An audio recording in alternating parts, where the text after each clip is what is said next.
Bom dia. Estou muito feliz em estar aqui com vocês hoje, nesse dia tão especial, né, para quem é mulher. Eu acho que o Dia das Mães, para quem é mãe, toca mais até do que o aniversário da gente, não é? Incrível, incrível. Quando a gente é mãe, esses dias eu estava pensando, vou visitar minha mãe no Dia das Mães agora, no interior. Pensei, eu vou agora ou vou no dia do aniversário dela, que é daqui a pouco? Eu falei, não, eu vou no Dia das Mães. Porque eu, como mãe, eu quero meus filhos perto de mim no Dia das Mães, a única coisa que eu quero. Eu sou Andréia Fricks, minha primeira formação é enfermagem, eu sou enfermeira neonatal, trabalhei muitos anos em unidades de terapia intensivas neonatais e pediátricas, sempre cuidando de paciente crítico, de crianças graves. Fui professora universitária na UFES e numa universidade particular também aqui do nosso estado, na área de saúde da criança, enquanto enfermeira. Depois, por questões da vida, mais para frente eu vou compartilhar um pouco com vocês, eu tive uma filha mal formada e me tornei mãe de UTI. E aí, por causa dessa filha, eu fiz a faculdade de nutrição, na expectativa de ajudá-la, de alguma maneira, a lidar com as malformações que ela tinha e com a falta de absorção de nutrientes que ela tinha. E aí me tornei nutricionista materno-infantil, eu sou especialista nessa área, fiz um mestrado na área de ciências fisiológicas, tentando entender melhor o corpo humano, e agora eu estou fazendo um doutorado na UFES em fisiologia também, me aprofundando mais aí nesse universo de fisiologia, bioquímica, para tentar entender melhor o que acontece no nosso corpo, para tentar cuidar melhor de mim e dos outros. Então, meu trabalho é crescente nessa área de nutrição materno-infantil. Estou feliz em estar aqui com vocês hoje, porque eu acho que cuidar da mulher é cuidar de tudo.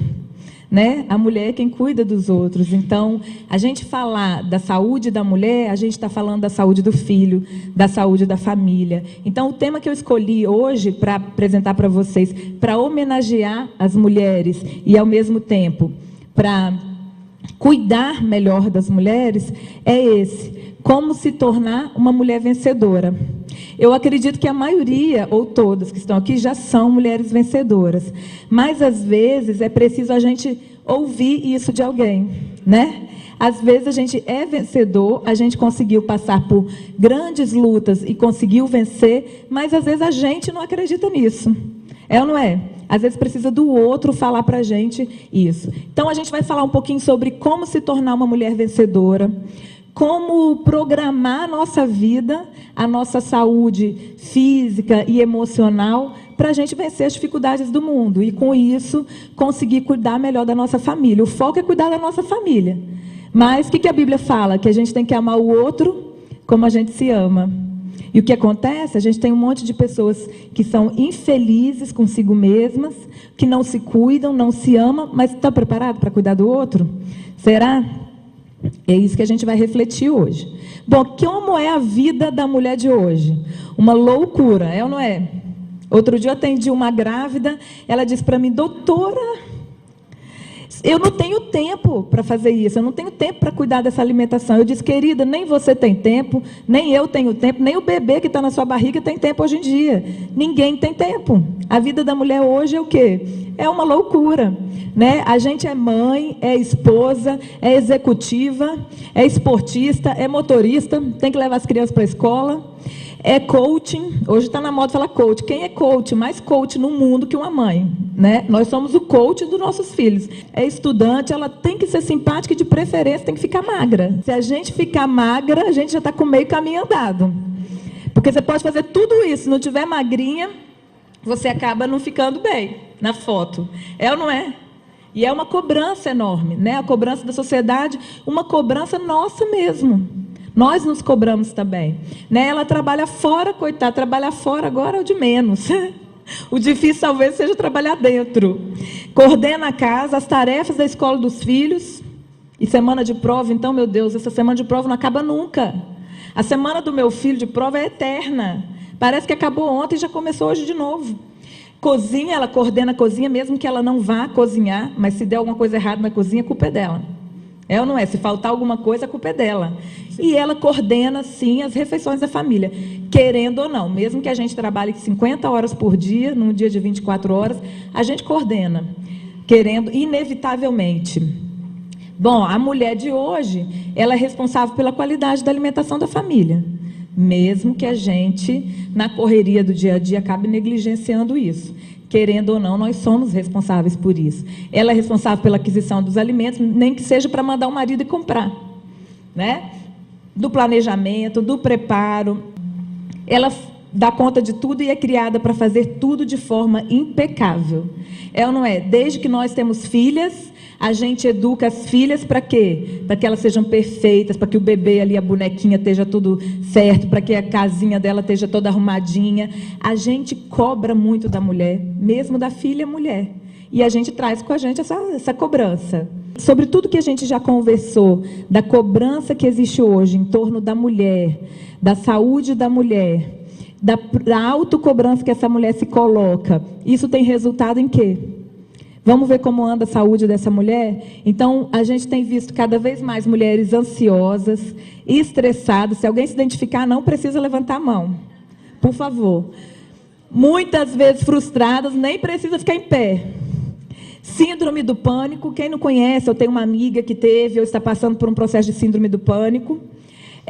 Transtornos emocionais os mais diversos, desde crises de ansiedade, ou choros, sem motivo aparente. Anoréxicas, nós temos mulheres que são compulsivas alimentares, comem demais, então ela sofre tanto que quando ela chega, ela quer mais abrir uma caixa de bombom, porque aquele é o momento de felicidade dela, porque aquele é o momento de prazer dela, mas nós também temos aquelas que não conseguem comer, seja por questões emocionais, porque estão sofrendo, ou porque têm medo de engordar, e eu tenho muito isso no meu consultório, tá, gente?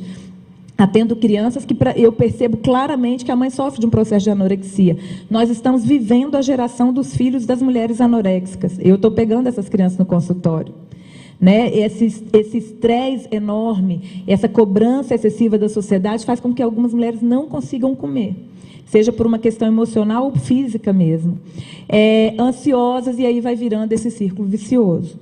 Né? A gente está falando de uma realidade de uma mulher que é muito cobrada, de uma mulher que tem que trabalhar fora e dentro de casa, tem que dar conta do marido, da casa, ou se não tiver marido, tem que dar conta da casa dobrado, e ela tem a avó, a mãe dela que ajuda, e tem uma vizinha, e tem a escola para pagar, tem a crise do que a gente está vivendo hoje no nosso país, e tudo isso está maltratando a saúde emocional dessa mulher. Bom, como anda a saúde da mulher brasileira? A gente falou um pouquinho sobre a questão da saúde emocional, mas é a saúde física mesmo, do aspecto nutricional. Quando a gente olha aqui, eu coloquei aqui para vocês terem uma noção, porque a gente sempre pergunta, mas qual é o ideal? Né? A primeira coisa que a gente tem que falar do ponto de vista nutricional e alimentar é que não existe ideal. O ideal ele deve ser personalizado. Cada mulher tem o seu ideal, cada um de nós tem um organismo. Um dos grandes erros dessa sociedade, das pessoas de hoje, é porque a gente quer tudo muito rápido, né? Nós somos a era do fast, né? Mesmo que seja o fast food ou não, mas a gente entra ali na internet, você quer a resposta rápida, se não for rápido, você está estressando. E nessa era de tudo muito rápido, a gente quer também saber o que é bom para todo mundo. Então, se a blogueira coloca lá no Instagram ou em outro local que ela comeu isso, e aí virou tapioca para todo mundo. Né? E aí a gente entra em certos modismos que muitas vezes não funcionam para o meu corpo, porque eu tenho que conhecer o meu corpo. Mas, de alguma maneira, existe um padrão mais ou menos pronto, que a ciência mostra do que seria um perfil. E eu trouxe isso para vocês, porque às vezes a gente tem que saber, né? Que a gente às vezes está muito longe. E aí nós vamos trabalhar para entrar mais ou menos em um padrão estimado. Então, um parâmetro para quem é profissional da saúde, médico, nutricionista e todos da área da saúde, sobre a questão do corpo da mulher, é o padrão do índice de massa corporal, o famoso IMC. Ele não é o melhor, ele analisado sozinho não é o melhor, mas ele é um parâmetro mais utilizado ainda e que serve de uma boa referência para a gente. Então, quando a gente fala IMC, é o peso pela altura ao quadrado. Então, você mesmo, hoje, se você entrar no Google, você descobre seu IMC muito rapidamente, né, com cálculos ali prontos. Mas o ideal hoje é que a mulher esteja com IMC entre 18,5 até 24,9. Quem está acima disso é sobrepeso, acima de 30 obesa, e por aí vai. Né? Então, esse é um parâmetro. Um outro parâmetro muito importante, que eu trabalho com minhas adolescentes no consultório, trabalho com as mães que ganharam bebê, é o percentual de gordura corporal. Então, às vezes, eu tenho 2 pessoas que pesam 60 quilos. Uma mulher que é malhada, atleta, que tem muita musculatura, e às vezes pesa 60 quilos. Ela é magra, fina, está com corpo bom, metabolismo bom, não precisa ser todo mundo atleta, não, mas a gente consegue, às vezes, um percentual de massa magra maior. E, às vezes, eu tenho uma outra, da mesma altura, que tem 60 quilos, com percentual de gordura grande. E é isso que a gente não quer. Não precisa ser atleta, mas o percentual de gordura elevado, ele gera doença. Houve um tempo que a gente achava que a gordura era um tecido morto. Hoje a gente sabe que ela não é um tecido morto, ao contrário. Ela é bem viva, ela produz hormônio, ela aumenta o risco de câncer, especialmente câncer de mama, de ovário, tudo isso está relacionado ao metabolismo de gordura. Então, tem um percentual de gordura alto, e aí eu trouxe uma referência de que o ideal seria até em torno de 28, não é para ter menos que 18 também, né? As modelos, as mulheres anoréxicas, que às vezes têm um percentual muito baixo de gordura, isso também não é saúde, mas está com percentual de gordura elevado, a gente tem que tomar cuidado. Claro que cada pessoa tem que ser avaliada individualmente. E em relação à circunferência da cintura, pensando no ponto de vista cardiovascular, o ideal é que a gente tenha uma cintura menor que 88 centímetros. E que a gente tenha equilíbrio entre os minerais, vitaminas corporais. Né? Não basta estar nos parâmetros. Tem pessoas que são magras, extremamente deficientes de nutrientes, vitaminas e minerais. A gente tem que pensar que o nosso organismo, para ele trabalhar, o nosso cérebro, ele precisa o quê? De nutriente. Ele precisa de energia, de glicose, mas ele precisa muito de nutrientes em equilíbrio. E a gente sabe que hoje, muitas mulheres não estão alcançando esse equilíbrio. Bom, qual o papel da mulher na família? O papel da mulher na família é amor, cuidado, paz e equilíbrio. É ou não é? Uma mãe desequilibrada, desajuste familiar, mas que muitas vezes começa com a mãe. A mãe, o pai é maravilhoso, o pai é o provedor, é a cabeça, é aquela pessoa que protege. Mas a mãe, quando ela não está bem, dói demais no filho. A gente tem inúmeras mães hoje deprimidas, com filhos deprimidos. Eu, às vezes, cuido de adolescentes no consultório com processo de anorexia ou bulimia, que eu percebo claramente o sofrimento dessa criança, que vem desde uma mãe que talvez teve um trauma na gravidez dela, ou perdeu alguém, ou viveu um processo de câncer, ou teve alguma luta que ela não conseguiu sair daquele processo e ela criou essa criança num processo de sofrimento. Os nossos filhos são muito reflexos da gente, não é verdade? São muito reflexos da gente. E, às vezes, a gente precisa enxergar o filho como um espelho. O que ele está sinalizando, crianças, por exemplo, que não comem, eu tenho muito no consultório, que a gente chama famosos picky eaters, em inglês, né? Crianças seletivas alimentares, eu só como se for líquido. Né? Então, crianças com 3, 4 anos que tomam tudo na mamadeira, ou crianças que não comem determinado formato de alimento, ou só comem numa posição da mesa, crianças com toque, né? Com transtornos obsessivos compulsivos, isso tem muito hoje. E eu sempre acho que, se a gente cuidar da saúde da mãe, a gente já vai estar fazendo uma grande coisa para essa criança. É claro que existe toda uma questão social envolvida, né? Nós não estamos apontando o dedo, nem dizendo que a mãe é a culpada, mas para que a mãe se enxergue. Porque, às vezes, melhorando a saúde da mãe, a gente consegue melhorar a saúde da criança. Ou até melhorando a visão da mãe. Porque a mãe, às vezes, não consegue enxergar que aquilo que está acontecendo com o filho é porque é um reflexo que ele está chamando a atenção, porque ela e o pai vivem muito mal, porque aquela criança está sofrendo. Então, nós temos que ser isso aqui. Nós temos que ser amor, cuidado, paz e equilíbrio. Mas, para isso, a gente tem que estar em paz. Tem que estar bem. Para cuidar do outro, é preciso cuidar de si mesmo. Bom, eu vou falar um pouquinho para a gente agora sobre as fases especiais da vida da mulher, do ponto de vista nutricional. Então, a gente vai refletir quais são as partes, o período mais importante da nossa vida do aspecto nutricional. Qual é aquele período que a gente precisa cuidar ainda melhor das nossas vitaminas, nutrientes, do nosso corpo? É sobre isso que a gente vai pensar um pouquinho. Primeira coisa, são os primeiros 1000 dias de vida. Essa é chamada a janela das oportunidades, pelo imprint metabólico. O que acontece nessa fase? Primeiros 1000 dias são o quê? Da fecundação aos 2 anos de idade. E eu falando para a gente aqui, para mulheres hoje, não especialmente para crianças, nem para mães, mas para mulheres, o ideal é que a nossa mãe tivesse cuidado perfeitamente ou mais próximo disso da alimentação dela, se preparando para engravidar. Hoje a gente já sabe, tem alguns estudos que mostram que tem um pesquisador da USP que trabalha só com câncer de mama e o período antes da fecundação. E ele tem vários estudos que mostram que o estilo de vida paterno e materno, 5 anos antes da fecundação, aumentam a chance das filhas terem câncer de mama.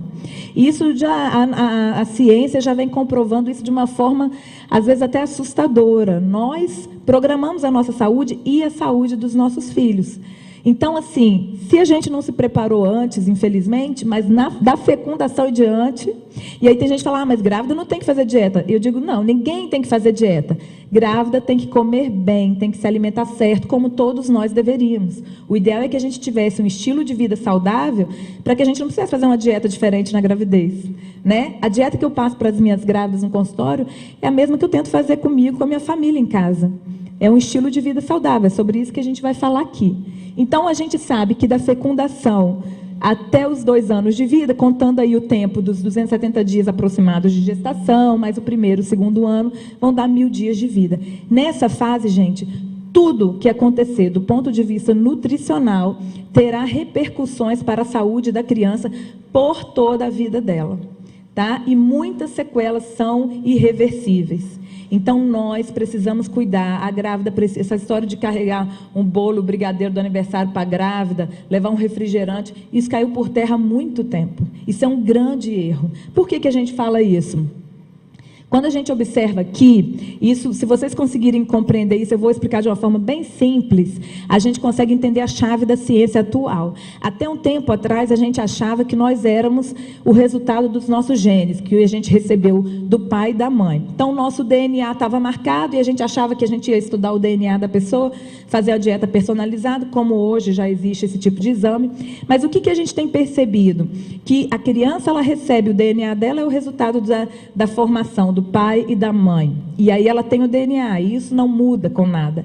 Mas o que a ciência tem mostrado, desde 2008 para cá, quando começou uma série de estudos na Inglaterra sobre epigenética, é que o nosso estilo de vida, a poluição, o consumo de agrotóxicos, o estresse, o trauma, mas principalmente a alimentação, eles produzem radicais como num processo, por exemplo, de metilação, que se acoplam ao DNA da criança, especialmente em fases críticas da vida, que são o período intrauterino e os 2 primeiros anos de vida, especialmente. Então, nesse período, a agressão, seja por uma dieta rica em gordura, uma dieta rica em açúcar, ela produz radicais que se acoplam ao DNA. Então, ele continua com o mesmo DNA que ele recebeu do pai e da mãe, só que com o acoplamento desses radicais, a forma como esse DNA vai se expressar é completamente diferente. Então, ele tem as mesmas sequências ali, genéticas, mas ele vai se expressar de forma diferente. E aí eu recebo no meu consultório crianças com 2, 3 aninhos com colesterol altíssimo, crianças com 9, 10 anos em síndrome metabólica, tomando remédio para diabetes, né, que a gente até então chamava de diabetes tipo 2, crianças com hiperatividade, déficit de atenção, autismo, que hoje nos Estados Unidos a gente tem a incidência de 1 para cada 45 crianças. 1 a cada 45 que nasce nos Estados Unidos hoje é autista, e a gente acredita que esse número vai crescer pelas agressões que o nosso organismo está sofrendo. Nós hoje, essa geração de mulheres que vieram aí, nasci em 1980, não sei vocês, mas nós que nascemos nessa época aí, 80, 80 e poucos, e talvez até ano 2000, por aí, tem gente que é um pouquinho de antes, talvez sofreu menos. Na década de 80, o que era colocado para a sociedade? Que o industrializado era o que era bom. Então, tomar a fórmula infantil era melhor do que ficar em casa amamentando a criança. A fórmula é muito mais forte que o leite materno, né? O chique era a mulher trabalhar fora e ter dinheiro para comprar o suquinho de pacotinho. Quem lembra? Dos amarelinhos lá, do biscoitinho maisena, do danoninho que valia por um bifinho, né? E naquela época. Então, a gente sabe que hoje a gente está indo para o processo inverso, porque os alimentos foram ficando cada vez mais industrializados. O que nós comemos hoje, gente, o que as crianças comem hoje, nós não comíamos quando éramos crianças. Hoje eles comem ultraprocessados. Tem coisa que a gente come que não é considerado alimento, é anti-alimento, como o refrigerante. Ele é considerado um anti-alimento, porque além dele não ter nenhum nutriente, ele rouba nutriente, ele compete com os nutrientes do nosso organismo. E às vezes a gente, que foi eu, então, nasci em Aimorés, fui conhecer refrigerante na época do Barecola, que eu já era grande, a gente tinha uma garrafinha no domingo, achava aquilo o máximo. As crianças hoje estão tomando refrigerante desde quando? Desde a barriga da mãe. E muito, e todo dia. A gente precisa refletir o que vai acontecer com a saúde dessas crianças, né? Hoje, nos Estados Unidos, existe a expectativa de que os filhos vivam menos que os pais pela primeira vez, né? Em função da péssima qualidade, da obesidade e da qualidade de vida. Então, isso tudo é para dizer assim, da gestação, da fecundação aos 2 anos, nós temos que cuidar dessa criança. Por toda a vida, mas sabendo que o que acontecer nessa época, os primeiros 1000 dias, é um termo hoje já conhecido a nível mundial. A própria Organização Mundial da Saúde tem feito inúmeras campanhas em torno dos primeiros 1000 dias, seja do ponto de vista nutricional, seja do ponto de vista do afeto. Até pouco tempo atrás, a gente achava, algumas pessoas achavam, eu nunca pensei assim, mas era sugerido que o neném fosse colocado no berço para chorar. Não, deixa ele chorar, porque ele vai aprender a não fazer manha. Não, deixa que quando em alguns países isso é muito ainda divulgado. Não, você fica olhando pela câmera e deixa ele chorar. Num período que ele precisa só de afeto. Que o que vai fazer o cérebro dele se desenvolver é saber que ele tem um aconchego da mãe. Ele nasceu ontem, ele estava dentro do útero, ele mexia, ele sentiu o coração da mãe pulsar, agora ele tem que ficar num berço sozinho. Isso é totalmente contrário ao que a ciência diz em saúde da criança. E isso também vai projetar essa criança para ter doença no futuro. Ele se sente sozinho, abandonado. Hoje a gente está indo em contramão, nós estamos tentando resgatar o que as pessoas de antigamente faziam. Menos câmera, mais contato. Mais colo, mais cheiro. Bom, na gestação a gente tem que pensar que nutriente é diferente de caloria. Então, aquela história muito ultrapassada de que grávida tem que comer por 2, isso não existe. Em termos de caloria, o acréscimo na gestação é muito pequeno, e especialmente no 2º e no 3º trimestre. No primeiro, dependendo do peso da mulher quando ela engravidou, ela não precisa engordar nada. Um bebê com 3 meses, geralmente, contando líquido amniótico, placenta, útero e tudo, dá mais ou menos em torno de 400 gramas, né, contando o peso de tudo. Então, não justifica uma mulher com 3 meses ganhar 5 quilos. Né? Especialmente se ela já tiver num peso adequado, a não ser que ela fosse desnutrida, e aí cada caso tem que ser avaliado individualmente. E em termos de vitamina, tem algumas vitaminas que são muito importantes para essa criança. Então a gente sabe do ferro, do magnésio, do iodo, do ácido fólico, do DHA, que é uma parte do ômega 3. Eu não sei se vocês têm ouvido falar sobre isso, mas o ômega é importantíssimo para a função cerebral da criança, para a formação do cérebro. E dentro do ômega 3 a gente tem partes diferentes, como o EPA e o DHA. E o DHA é o responsável pela formação da massa cerebral da criança. É importantíssimo. Ah, mas eu posso comer salmão? A gente come, a grávida tem que ter uma alimentação equilibrada, tem que ter uma alimentação variada, mas nem se a gente comesse um salmão por dia, a gente atingiria a dose recomendada do DHA para a função cerebral e da visão da criança. Então, é preciso suplementar. A própria Sociedade Brasileira de Nutrologia recomenda que toda grávida brasileira seja suplementada com o DHA, com o ômega 3.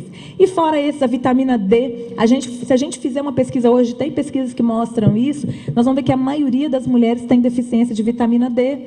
Colhe a vitamina D de vocês aí, converse com o médico de vocês, o nutricionista de vocês, vamos avaliar. Vamos ver se ela está no nível ótimo. A maioria não está. A gente não toma mais o sol do meio-dia, que é o sol que ajuda a produção da vitamina D, porque a gente está com protetor solar, a gente está no ar-condicionado, a gente é orientada a não ir para o sol nesse horário. E aí a gente está ficando deficiente. Vários estudos mostram sequelas de mulheres com hipovitaminose D na saúde da criança. Tá?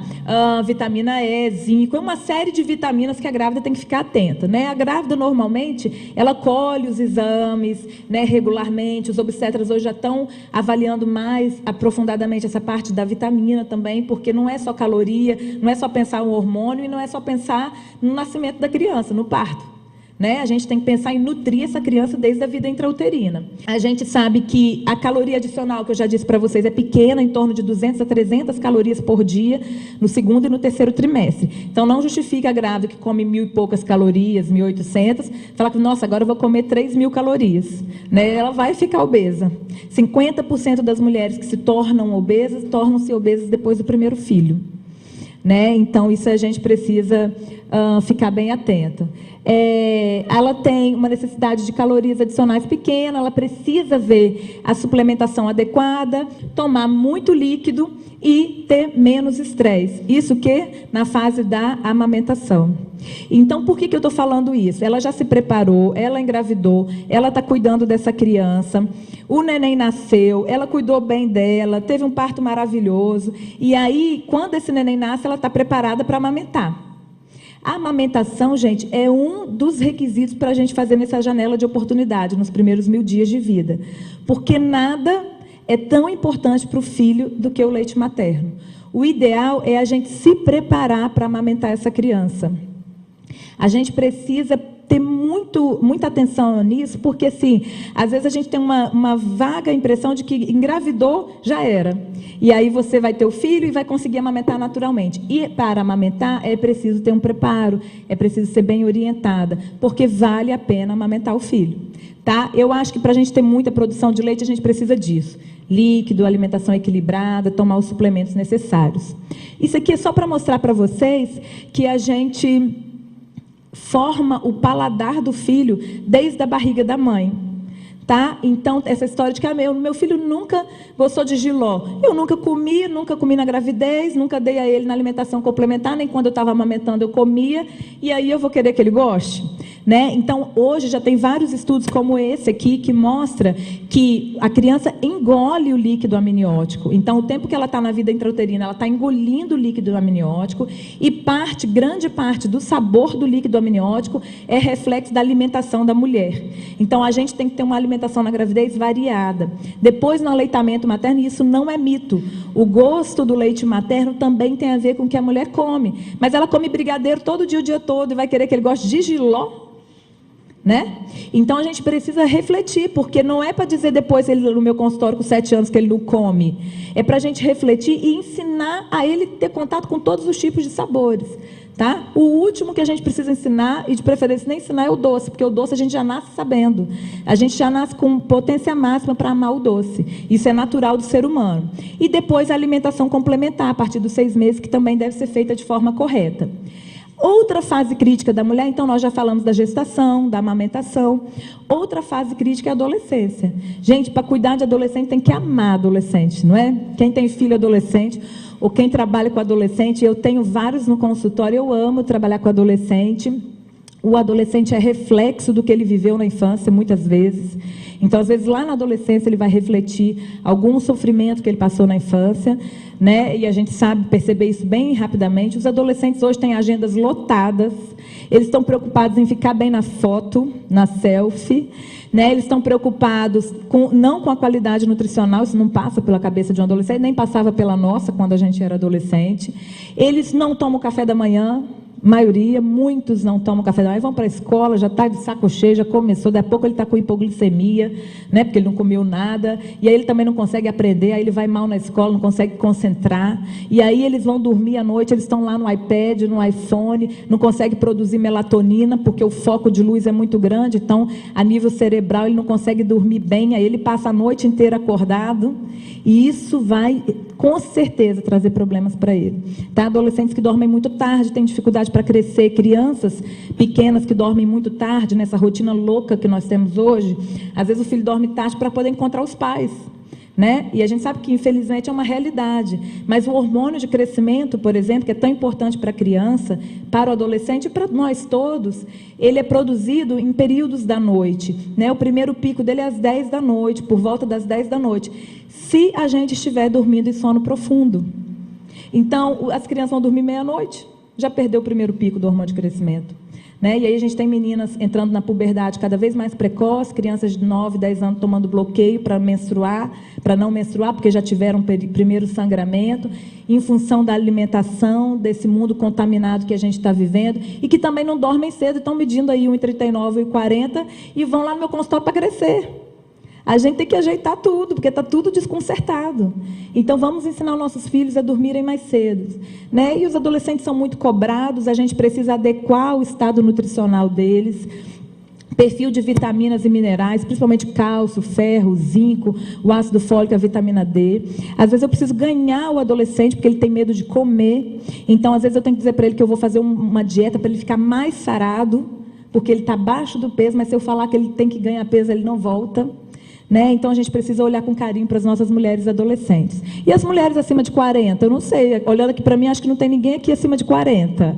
Mas a gente precisa pensar nas vitaminas K2, na vitamina D, na vitamina B12, aumentar a quantidade de alimentos antioxidantes para ajudar nesse processo aí de envelhecimento saudável, aumentar o consumo de alguns fitoestrogênios, se a gente tiver, em relação à questão da menopausa. Então, soja que seja de origem não transgênica, cereais integrais, os berries, que hoje estão muito na moda, a própria amora. Então, são coisas que a gente pode fazer do ponto de vista alimentar, tendo uma alimentação mais variada e cuidando da nossa saúde nessa fase também.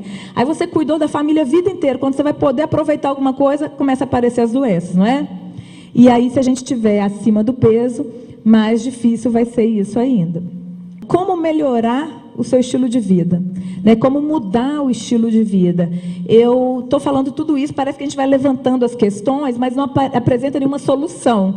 Né? O que a gente quer é conseguir mudar o nosso estilo de vida.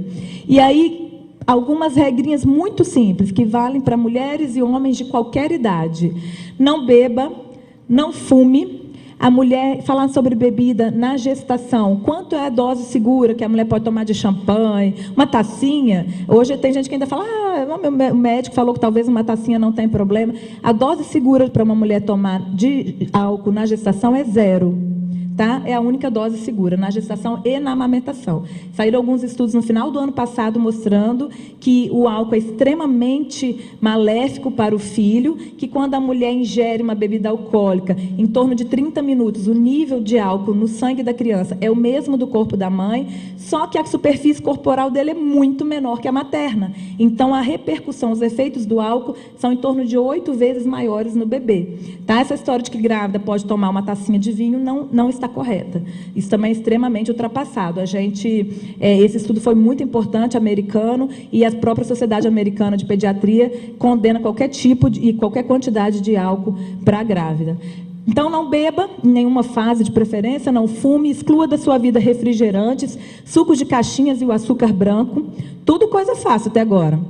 Evite ao máximo produtos enlatados. Eu estou estudando no doutorado agora sobre o bisfenol, que é um composto químico que está presente nas latas, em qualquer lata de produto no Brasil hoje, está presente no plástico rígido, né, na garrafinha PET de água, nos galões de água mineral. Ele faz reações químicas com o alimento, seja por variação de temperatura, seja pelo tempo que o alimento fica dentro dele. Então, colocar ali o feijão no freezer, no potinho de sorvete, e ele vai se desprendendo, e o contato com o bisfenol, especialmente na gravidez, nos períodos de início de vida, são extremamente prejudiciais à saúde da criança. Então, um dos fatores desse excesso de meninas em puberdade precoce tem a ver com o bisfenol. Do ponto de vista endócrino, metabólico, nós já temos certeza que o bisfenol faz mal. O que eu estou pesquisando no doutorado agora é sobre o ponto de vista cardiovascular. A gente também sabe que ele altera, mas eu estou tentando mostrar agora o quanto ele altera na vida aí dos filhos. Faça entre 5 e 6 pequenas refeições por dia. Né? Tem gente que passa a tarde toda sem comer, chega em casa e come tudo. Aí come o bolo, come o pão que sobrou do café da manhã, janta um pouquinho, é ou não é? Outra dica que eu dou muito aos meus pacientes no consultório, o jantar, ninguém quer jantar, porque jantar engorda, né? Mas jantar, gente, se a gente jantar certo, não engorda não. Engorda é a pizza, o cachorro quente, o sanduíche, o pedaço do bolo que você come, que sobrou, a rosquinha que você achou ali que havia uma visita, não veio, você comeu. É isso que engorda. Né? Então, a gente tem que pensar que a gente precisa fazer 5 a 6 refeições saudáveis por dia. Isso vai fazer com que a gente tenha muita qualidade de vida, inclusive jantando. Né? carrega uma lancheira, gente. Ah, não tenho tempo, lá perto do meu trabalho só tem uma lanchonete que vende um pão de queijo super gorduroso, coxinha. Como eu não tenho tempo, eu como aquilo mesmo. Ora, se a gente não tem tempo, ninguém vai ter tempo. Como a história que eu contei da minha grávida, ninguém vai ter tempo. Se a gente for esperar tempo, a gente vai ter que morrer para depois começar a se cuidar e já era. Né? Nós não temos tempo e a gente precisa criar as oportunidades. A gente arruma a lancheira do filho, que deveria também ser saudável, e a gente arruma a nossa lancheira. Eu falo com meus pacientes, que eles morrem de vergonha: ah, tia, só eu que levo fruta, só eu que levo essa lancheira. Eu falo: filho, a moda agora é chique, é ser saudável. Foi o tempo que carregar biscoito recheado para a escola era bonito. Foi o tempo. Hoje o chique é a gente levar a fruta mesmo. Você tem que ensinar seus colegas. E quando a gente consegue mudar isso, a gente tem resultado. Desembrulhe menos, descasque mais. Coma comida de verdade. Se tudo que você come no seu dia a dia vem num pacote, mesmo que seja fit, você não vai ter saúde. Tá? Descasca mais. Come mais parecido com o que os seus avós comiam, que aí não tem muito erro. Consuma farelos, aveia, chia, amaranto, quinoa. Varia o cardápio. Então, eu gosto de tapioca, eu como 3 tapiocas por dia. Não, eu só gosto de pão integral. Eu como pão integral de manhã, de tarde e de noite. Eu como igual todos os dias. Eu inflamo o meu organismo e me torno intolerante na vida mais futura. Aprenda também a usar a questão da densidade nutritiva. Então, eu posso comer um pãozinho de sal de manhã com manteiga e um café. Eu posso comer de manhã uma omelete com franguinho, um tomatinho, um ovinho, 2, e tomar um suco verde. Às vezes, vão ter até a mesma caloria, ou o omelete vai ter mais que o pão com manteiga. Mas os efeitos disso no meu organismo são completamente diferentes. Né? Se eu como trigo branco, gordura hidrogenada, açúcar, e pode ter menos calorias. Mas será que é interessante contar caloria? A gente está contando cada vez menos caloria. A gente precisa aprender a contar nutriente e tornar as nossas refeições ricas em densidade nutritiva. Isso que gera saúde faz a gente engordar menos. Aprenda a ler os rótulos. Né? Leia, se você lê um rótulo e vê aquele monte de número, INSS, não sei das quantas, caramelo 4, não sei o que, 6. Você tem isso na sua cozinha? Não tem. É nome que parece com farmácia? Então desconfie. Se você compra lá um achocolatado e a grande maioria, primeiro ingrediente do rótulo é açúcar, depois o cacau vem lá para o meio junto quase com os aditivos químicos, você tem que entender que o componente maior daquele achocolatado é açúcar. Muitos são de 80% a 90% açúcar, branco. Tá? Então aprenda a ler os rótulos. Conviva com pessoas saudáveis. Aí pegou, né? No trabalho é mais fácil. Você pode conviver, fazer, gente, vamos todo mundo mudar de vida junto, nosso setor. Mas se você convive com aquele que só pensa em comer, é mais difícil. Às vezes é o marido, coitado, não estou falando aqui para ninguém separar, mas às vezes é o marido, então você vai ter que influenciar o marido. Porque é difícil você bater um pratão de salada de noite e ele comendo uma pizza. Não é? Você vai sofrer mais. Mas alguém tem que começar com a mudança. E pratique exercícios físicos, né? Com a orientação adequada. Busque alguma coisa que você goste. Isso aqui é só para mostrar para vocês sobre o kefir.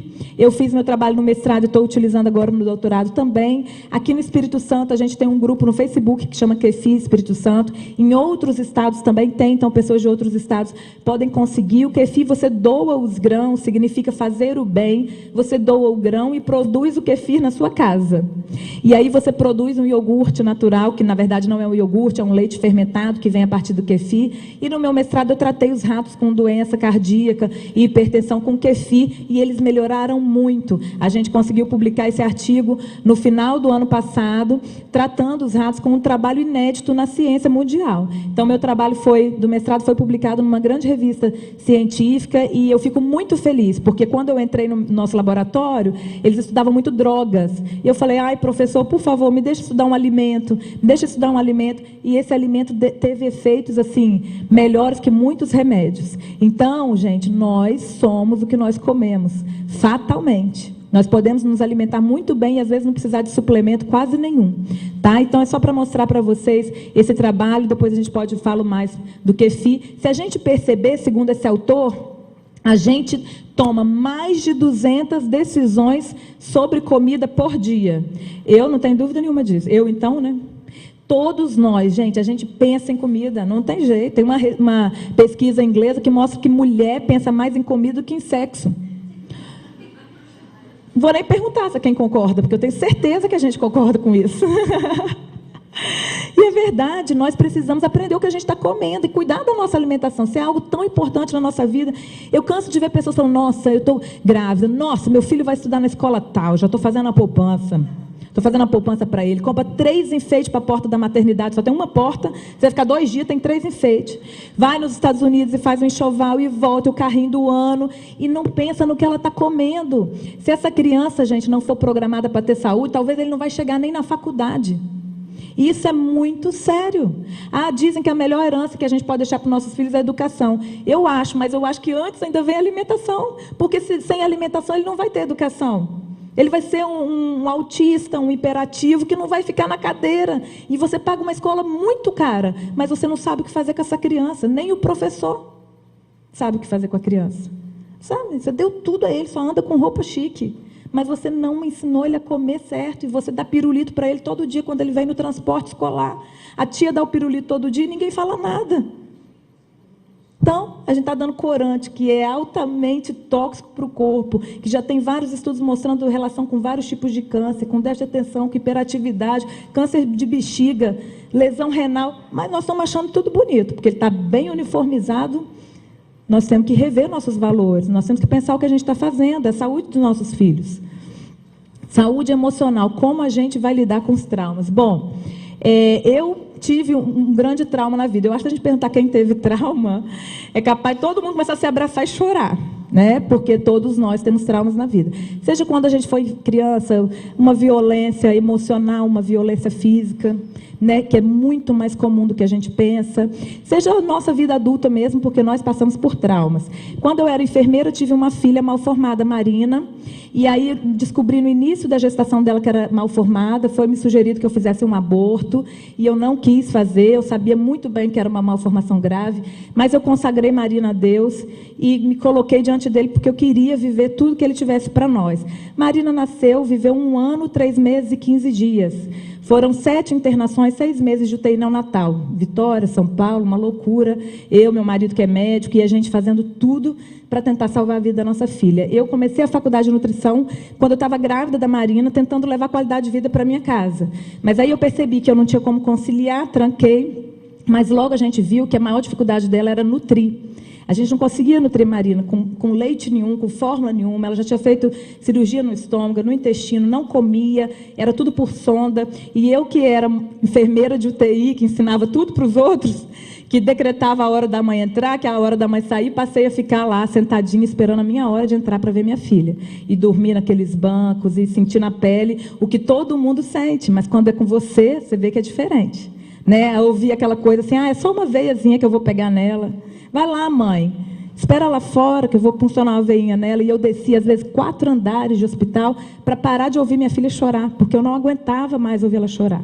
Então, essa história de Marina foi a história que mudou minha vida, porque quando eu percebi que ela não se nutria, eu voltei para a faculdade e comecei a estudar ansiosamente, na expectativa de compreender o que acontecia com Marina. Então, eu me lembro perfeitamente passando dieta, porque eu cuidava dela 24 horas. Então, eu passava dieta na sonda de madrugada para ela e ficava com os livros, com o abajuzinho no canto do quarto dela, para ela conseguir dormir. E eu estudando metabolismo de lipídio, de proteína, de carboidrato, tentando ajudar minha filha. E aí, uma das consultas que eu tive com uma gastropediatra, uma grande amiga minha, professora até da UFS, ela disse, Andréia, que bom que você está fazendo nutrição, e eu lá com Marina, vai ser ótimo, que você pode ser uma nutricionista infantil, aqui em Vitória a gente não conhece ninguém, não tem para quem encaminhar minhas crianças. E eu falei, não, eu estou fazendo nutrição por causa de Marina, eu só quero ajudar ela, Dani, eu não tenho nem como pensar numa coisa dessa. Não, mas está bom e tal, enfim. Quando ela tinha quase 1 ano e 4 meses, ela faleceu, em um processo de desnutrição, né? Internou, teve uma infecção hospitalar e faleceu. E a gente fica sem chão. Né? Perder um filho é pior que qualquer outra coisa na vida. Né? Quem é mãe sabe, consegue talvez mensurar bem isso. Né? E eu já tinha perdido meu emprego, porque eu passei a ser um funcionário problemático, porque um dia ela estava internada, outro dia ela não estava, eu não tinha apoio de vínculo, de nada para conseguir um apoio, então eu deixei o meu emprego para cuidar exclusivamente dela. Eu tinha deixado a minha carreira de enfermeira, que era uma carreira brilhante, eu era muito bem sucedida, coordenava UTIs, dava aula, era super feliz, amava aquilo que eu fazia, e passei a me ver cuidando dela e depois sem ela para cuidar. Quando ela nasceu, meu filho mais velho, Miguel, tinha 1 ano e 2 meses. Quando ela morreu, ele tinha 2 anos e meio. E aí eu me lembro perfeitamente que eu, deitada na cama, quando ela morreu, a única coisa que eu desejava de verdade para a minha vida era que eu morresse também. Não no sentido de tirar a minha vida, mas eu queria tanto encontrar a Marina de novo, que eu pensava, ai meu Deus, se o senhor me matasse, ia ser muito bom. Eu ia ficar muito feliz por estar com a minha filha outra vez. E, sinceramente, nos primeiros dias ali que eu fiquei de cama sem Marina, eu achei que eu não fosse me levantar nunca mais. Eu achei que eu jamais seria feliz. Eu sempre fui uma pessoa extremamente feliz, realizada. Mas eu falava, gente, eu jamais vou conseguir ser feliz como eu era. Como eu vou ser feliz, minha filha? Né? E aí eu comecei, devagarinho, alguns dias foram se passando, e eu comecei a perceber que eu tinha um outro filho, que era pequeno, que eu tinha um marido que me amava, e que cuidou de mim, cuidou dela, e que agora ele também precisava ser feliz. Eu comecei a perceber que não era justo com ela dizer, eu perdi minha filha e minha vida acabou. Não era justo com ela, ela foi uma guerreira, a gente se amou, eu cuidava dela, ela me amava, e o que eu recebi dela, eu tinha que mudar aquilo de forma positiva. E aí, alguns dias depois, eu comecei a pedir, Deus, eu queria morrer, mas eu queria que o Senhor me curasse disso, eu queria voltar a ter alegria em viver. E eu acho, por que eu estou compartilhando isso com vocês? Que esse é o início para tudo na nossa vida. Nós temos que querer. Só não vai sair de um quadro caótico, só não vai sair de um quadro problemático aquele que não quer, porque quem quiser, ele vai sair. Deus ajuda a gente, só que você tem que permitir. E aí eu comecei alguns dias depois a pedir isso a Deus. Uns 10 dias depois que Marina morreu, que ela morreu no período de julho, em férias, eu voltei para a faculdade, continuei a faculdade, no 5º período da faculdade, passei por todas as provações que vocês imaginarem. Quando a primeira aula que eu fui assistir era sobre desnutrição. E a primeira imagem parecia que eu estava vendo Marina. Então eu saía dali, ia para o banheiro, chorava e voltava. Voltei para a academia, que eu gostava de fazer, não podia fazer quando Marina não estava viva. Voltei, eu ia chorando, malhava chorando, voltava chorando. E eu disse, eu não vou me entregar. Eu vou conseguir virar essa página. E eu vou homenagear a memória da minha filha, não com uma história de uma mãe que ficou destruída pela morte dela, mas de uma mãe que venceu pela própria vida dela, inspirada na vida dela. E aí eu comecei a cuidar de mim, a cuidar do meu filho, do meu marido, mesmo com toda a luta do mundo. Aqui vocês estão vendo algumas imagens dela. Essa foi a foto que inspirou até a minha primeira logomarca do consultório, que foi a foto do nosso primeiro beijo. Aqui Marina internada em São Paulo, aqui na semana do Dia das Mães, de quando ela estava quase completando um aninho, foi em maio, ela faleceu logo em julho, em seguida. E aí eu fui reconstruindo a minha história, pedindo a ajuda de Deus, tentando juntar os caquinhos e tentando me motivar no que eu tinha, tirando o foco do que eu perdi para o foco do que eu ainda tinha, do que eu podia conquistar. E aí depois disso, escrevi um livro, né? Como que eu recomecei? Eu decidi escrever um livro para contar a história de Marina e talvez ajudar outras pessoas. Eu me lembro que nesses períodos que eu ficava chorando em casa, deitada, eu me lembro muito claramente que Deus, sempre que eu pensava nela, Deus colocava na minha memória outras pessoas, outras crianças, né? Porque eu tinha uma lente nos olhos chamada Marina, mas eu tinha que tirar aquela lente e enxergar todas as outras Marinas que existem no mundo. Existem milhares de mães sofrendo no mundo.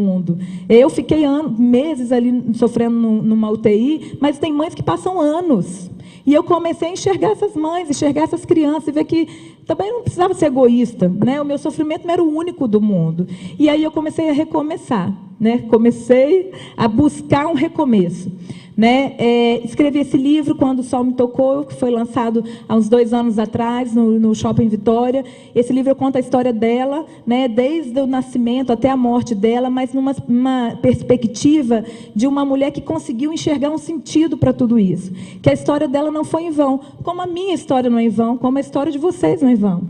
Se você sofreu porque foi molestada quando era criança, não precisa ter sido em vão. Você não precisa guardar isso, 7 chaves, e se matar e morrer o resto da sua vida aos poucos por causa desse sofrimento.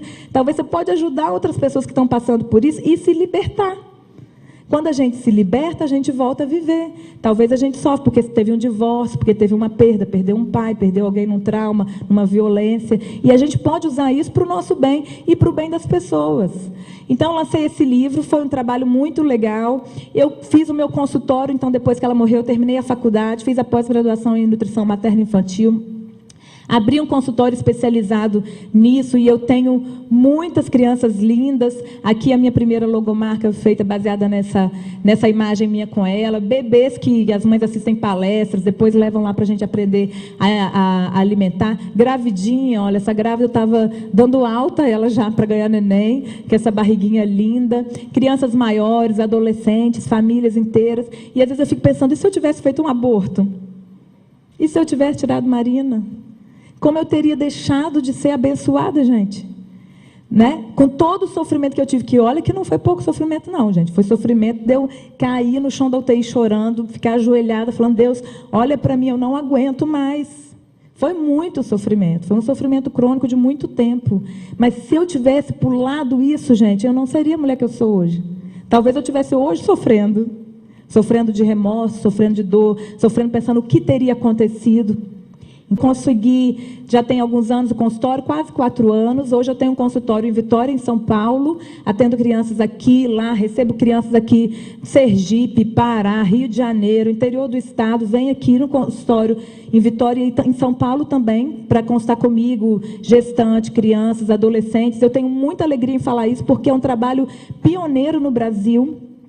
Quando eu fiz nutrição, que nem tem tanto tempo, eu me lembro que a materno-infantil, a matéria materno-infantil era a que mais reprovava, que ninguém queria fazer. Eu me lembro que as primeiras aulas de materno-infantil da minha turma, quem deu fui eu, porque eu era uma enfermeira de muitos anos dessa área materno-infantil.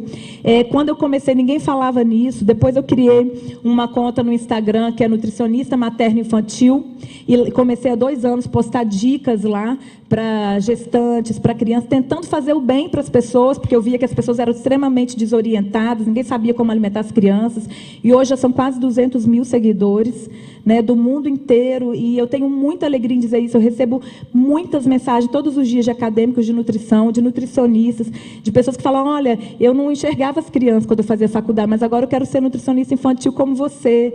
Olha, eu já tinha largado a nutrição, agora eu estou voltando porque eu quero aprender a cuidar de criança.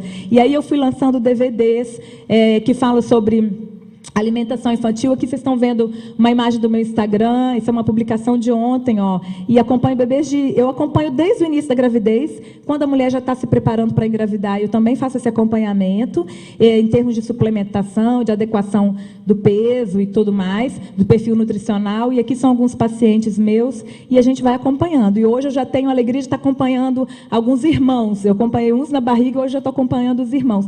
E é lindo ver eles na recepção comendo melão. É lindo saber que eu tenho pacientes de 5, 6 anos, Sofia, que faz o bolo, a mãe tem que ficar vigiando para ela não se queimar, e ela quer fazer o bolo dela. Nós estamos mudando a história. E eu fico muito feliz em saber que eu estou contribuindo para isso. Né? Hoje a gente tem uma geração já de pais que querem fazer o correto, querem fazer o melhor para os filhos. E aí, depois, eu tenho também o Facebook, nutricionista Andréa Frix, para quem não tiver o Instagram, tem um conteúdo lá. Um canal no YouTube, que agora a gente está postando muitos vídeos, tem entrevistas minhas lá contando a história da Marina. É só procurar no YouTube por Andréa Frix. Um site, esses são meus filhos. Hoje o Miguel já está com 8 anos, está maior que isso. O Davi está com 3 anos, quase 4 anos. Depois de Marina, eu tive um outro filho. Né? Passou um tempo, eu me curei emocionalmente, depois desse processo aí de Deus na minha vida. Quando eu percebi que eu estava curada, e a gente fez toda a parte de DNA, de teste genético dela, a gente viu que nós não transmitimos para ela, que ela teve uma mutação genética aleatória. Ela teve uma síndrome que muito provavelmente chamada de CFC, cardiofáceo-cutânea, que nem eu, que trabalhava em UTI, meu marido, que trabalha em UTI há muitos anos, a gente nunca tinha ouvido falar. Isso a gente só soube 1 ano depois que ela faleceu. E aí a gente fez todos os testes, vimos que nós não tínhamos nenhum problema que tivesse transmitido a ela, e aí eu engravidei de novo, tive o Davi, que é essa coisa mais linda do mundo, ainda veio lindo, carinhoso, cheiroso. E o que eu digo para as mães que perderam filhos é que você não pode ter outro filho enquanto você não tivesse curado da perda do filho anterior. Porque é um erro muito grande a gente achar que um filho vai vir para suprir o outro. Eu me lembro que quando eu perdi Marina, muitas pessoas falavam para mim, você vai ter outro filho, vai ter outro filho. Eu falava, eu não quero outro filho, eu queria ela. Enquanto eu não desejei outro filho, eu não estava preparada para isso, porque senão você projeta no filho a frustração do anterior e você já vai destruir a vida dele.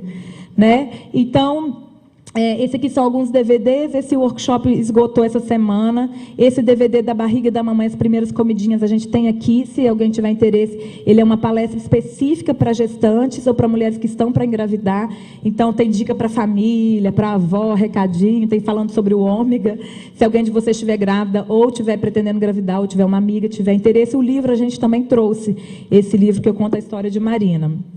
Quais são as atitudes da mulher vencedora? A gente começou falando em vencer, falamos de alimentação, falamos de saúde emocional, falamos de trauma, contei um pouco da minha experiência, né? Eu conto tudo isso, não é orgulho, é alegria de saber que Deus pegou uma mulher destruída e construiu uma mulher extremamente realizada. Eu sou muito realizada com esse trabalho. Eu atendo o consultório, às vezes, o dia inteiro. Quando eu saio de lá, eu me sinto tão feliz, tão feliz. Eu recebo mais falar, André, eu vim aqui só para ouvir você falar. Isso é muito gratificante. Se eu não tivesse, naquela época que ela morreu, pedido a Deus para me curar, talvez eu estivesse na cama até hoje. Como eu cuidei de muitas mulheres, quando eu era enfermeira, mulheres que tinham filhos com doença crônica, que viviam à base de antidepressivo, terapia, e não conseguiam se reerguer. Eu não tenho absolutamente nada contra, nem terapia, nem medicamentos. Eu sei que muitas pessoas precisam. E eu sei que perder um filho é um negócio que é para... Quase mata, gente. É para ficar doida mesmo. Eu brinco que eu não fiquei louco porque eu já era, então ninguém percebeu. Mas a gente fica louco quando a gente perde um filho, é enlouquecedor. E graças a Deus eu não precisei tomar remédio, eu não precisei fazer terapia, mas eu consegui, com essa conexão com Deus e com a vontade de enxergar o que eu tinha e de ajudar as outras pessoas, transformar o mal em bem, a tragédia em vitória e construir uma carreira vencedora, que tenha aí divulgado esse trabalho e essa história para o mundo todo. Então, quais são as atitudes da mulher para vencer, para a gente encerrar? Primeiro, ela muda o que está ao alcance dela. Se a alimentação da minha casa é ruim, gente, isso não é nada impossível de mudar. Se a gente não muda, é porque a gente não tem uma atitude vencedora em relação a isso. Porque mudar uma alimentação, vocês viram ali, não é difícil. Talvez com um tempo, por um hábito ruim durante muito tempo, é sofrido para a gente no início. Mas é possível. Se uma pessoa consegue, eu também consigo. Então, se eu posso mudar, eu preciso mudar. Se sou eu que estou ali deitada em cima da cama com trauma, se eu não me levantar, ninguém vai poder fazer nada por mim. Então, eu preciso mudar aquilo que só eu posso, porque Deus não vai te pegar e te colocar em pé, não. Você tem que levantar para Ele agir na sua vida. Aceito que não dá para mudar. As pessoas me diziam assim, quando Marina era viva, muita gente falava para mim assim, não fica se perguntando por quê, pergunta para quê. Eu nunca me perguntei por quê. Por quê o quê? Não existe por quê. Eu tive uma filha mal formada quando o meu marido, que é ultrassonografista, me deu a notícia que ela era muito mal formada. Eu estava de cama, ele chegou e falou, olha, é muito mal formada, você vai perder esse bebê, tira suas expectativas, é uma coisa assim, uma aberração. E a primeira coisa que veio na minha mente foi aquele monte de mulher que eu tinha cuidado em UTI, juíza, médica, varredora de rua, trocadora de ônibus, todo mundo passa por sofrimento. Eu pensei, bom, se acontece com todo mundo, por que não pode acontecer comigo? Só porque eu era enfermeira de UTI? Não. Então, perguntar por quê é uma coisa que não existe. O que é imutável, a gente tem que aceitar. A gente pode mudar o que está ao nosso alcance. Ela não se vitimiza. Quando Marina era viva, eu li isso na internet, achei muito interessante e falei, Deus, me ajuda, eu nunca quero ser uma vítima. Então, se eu fosse ao banco, tinha 3 celulares, naquela época o celular era aquelas coisas grandes, e eu ficava vigiando, porque ela podia ter uma intercorrência em casa, eu tinha que voltar correndo. Mas eu não falava, ei, olha, eu tenho uma filha doente em casa, me deixa passar nessa frente. Eu não me sentia vítima. Eu me sentia uma mulher muito forte, estava lutando pela vida da minha filha. Se você se colocar como vítima, você não vai vencer nunca, você não é vítima. Você sofreu alguma coisa, está ótimo, eu também sofri, o outro sofreu, todo mundo sofreu, vamos embora. Nós somos mulheres guerreiras, não somos vítimas. Ela perdoa, se você não perdoar, já entrou perdendo. Quem não perdoa, se você não perdoar a pessoa que te fez mal quando você era criança, um marido que você teve que foi ruim para você, você não vai chegar em lugar nenhum, você vai adoecer. Muitas doenças são somáticas, são doenças que a gente produz pelo sofrimento que a gente não consegue lidar. Coloca para fora e perdoa, mesmo que seja o cara que atropelou seu pai, que matou seu pai, como já aconteceu comigo. Mas você tem que perdoar, se você não tirar, você vai morrer também. Tenha fé, cuida da sua fé, cuida da sua saúde, investe um tempo do seu dia em si mesma. Se você só faz coisas que você não gosta, não tem como você ser vencedor. O melhor é a gente trabalhar com o que a gente gosta, ser feliz no trabalho. E se você não tem como mudar, encara aquilo como felicidade, porque é uma oportunidade que você tem. Coloca o seu olhar no que você tem, não no que você perdeu. Eu pensava, gente, eu perdi Marina, mas eu tenho Miguel, eu tenho meu marido. E eu pensava também, se eu não tivesse eles, eu tenho minha própria vida, eu não morri. Se ela morreu e eu não morri, porque algum plano existe ainda para a minha vida, algum propósito, senão eu teria morrido junto com ela, né? Então, encara isso de frente, concentra-se no que realmente importa. Tem muita mulher que perde muito tempo com bobagem. Perde tempo falando mal da vida da vizinha, perde tempo assistindo lá uma novela que vai passar não sei quantos meses, que você não vai conseguir fazer nada com aquilo, ou só que traz violência, adultério e tudo mais. Perde o tempo lendo porcaria. Tem gente perguntando, André, como você consegue fazer tudo isso? Depois de tudo isso, filho pequeno, filho doente, fazer faculdade, fazer mestrado, fazer doutorado. Eu aproveito o meu tempo. Quando eu estou com meus filhos, eu aproveito o máximo tempo que eu tenho com eles. Se eu sei que eu vou atender em São Paulo essa semana, eu já me programo para poder ficar uns dias com eles em casa, e passeio, e estou junto com eles. E quando eu estou com eles, eu não estou me lamentando da vida, não. Ai, porque não sei o quê, porque eu tenho que trabalhar. Senão você vira uma mãe chata. Quanta mãe chata tem, gente? Nossa, tem muita mãe chata. Vamos aprender a ser felizes e aproveitar o nosso tempo e não perder tempo com o que não tem importância. Se alguém te fez mal, se tem alguém falando mal de você, se tem uma pessoa implicando com você, dane-se para lá, azar o dela. Deixa ela perder o tempo dela com isso, você vai perder o seu. Ela só vai te prejudicar se você assumir aquilo, se você absorver e perder 1 minuto do seu dia com isso. Aí você vai se prejudicar. Se não, se eu for sofrer com todo mundo que copia as coisas que eu coloco na internet, estou nem aí. Deixa eles para lá, que cada um vai colher o que planta, tá? Você não precisa ser perfeita para ser uma mulher incrível. Isso é que a gente tem que aprender. É isso que eu falo com as mães que estão amamentando, que vão comigo lá no consultório. Querida, se você entender que você não precisa ser perfeita, você já vai tirar um caminhão das suas costas. Porque o grande problema da mulher é achar que ela tem que ser perfeita. E eu falo para elas, você não vai ser perfeita porque nem seu filho é perfeito. Se você acha que você tem que ser perfeito, que ele tem que ser perfeito, você já coloca uma carga nele ali que vai gerar sofrimento. Nós não somos perfeitos, gente. Qual é o significado de ser perfeito? Não existe, né? Não existe. Muito obrigada, eu quero agradecer a todos vocês. Eu acho que a mensagem desse encontro nosso hoje, desse momento juntos, é dizer que nós não precisamos ser mulheres perfeitas, que nós precisamos cuidar da nossa saúde, que nós precisamos nos amar, que nós precisamos nos enxergar para depois cuidar do nosso marido, dos nossos filhos. Nós precisamos viver bem com o nosso marido. Eu acho que esse talvez seja um dos maiores presentes que a gente pode deixar para os filhos. Pais que vivem bem, que vivem felizes. Talvez não, com certeza vão deixar uma herança muito maior para os filhos do que pais que têm muito dinheiro e vivem mal. Se a gente colocar o nosso foco dentro do nosso coração, em ajudar as pessoas, em fazer o bem, nós podemos chegar muito longe. E lembre-se, a gente não precisa ser perfeita para ser incrível. Muito obrigada, gente. Muito obrigada. Obrigada.